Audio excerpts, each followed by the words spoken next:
à Euronews, des fois, dans ta relation avec des chefs, des blocages sur des sujets qu'on ne peut pas aborder. Tu dis, moi j'aimerais bien parler de ça, et ils vont te dire, il n'en est pas question. La chaîne Euronews, elle a aussi des partenaires publicitaires, des clients. Je me souviens quand je travaillais là-bas qu'il y avait des publi-reportages sur le Bélarus. On a beaucoup parlé du Bélarus, quand même la dernière dictature d'Europe, c'est quand même pas rien. Il y avait des publi-reportages qui disaient que ce pays était chouette, etc.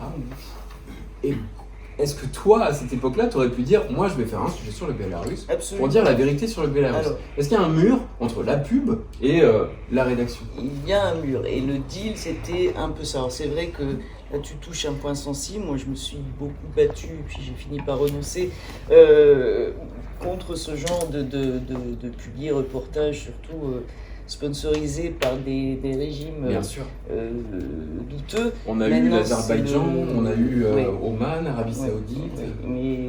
Donc des reportages qui ressemblent à des reportages, mais qui en fait sont des publicités. Alors en général, on nous dit que c'est des sujets culturels, le tourisme, c'est pas politique, comme si la culture n'était pas politique, et la gastronomie et tout ça. Mais bon. C'est du blanchiment d'image publique, on va dire les choses très clairement. Non mais c'est un moyen pour ces pays de s'offrir une belle image dans un média occidental. Absolument. Mais bon, on n'est pas les seuls, c'est vrai, à notre décharge. Mais oui, il y a ce genre de programmes qui sont de plus en plus répandus.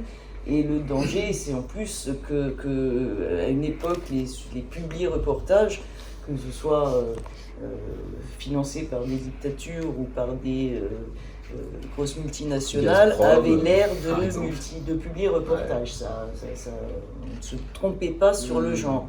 Aujourd'hui, la grande mode, et qui est validée par beaucoup de responsables de chaînes, c'est de faire des faux publi-reportages qui ressemblent vraiment sensiblement à des reportages.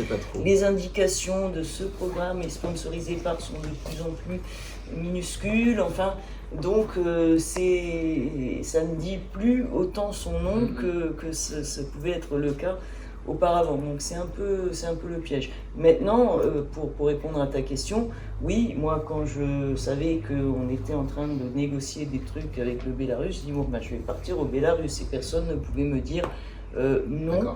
On a pu dire non, c'est pas le moment, faire des sujets sur les Kurdes à la frontière irakienne, non, c'est pas le moment de faire ci parce qu'il y a l'actionnaire turc, ça va pas lui plaire, ou non, c'est pas le moment de faire un truc sur je ne sais trop quoi en Transnistrie parce que l'actionnaire russe il va pas être très content, mais on va attendre un peu, mais c'est pas de la censure.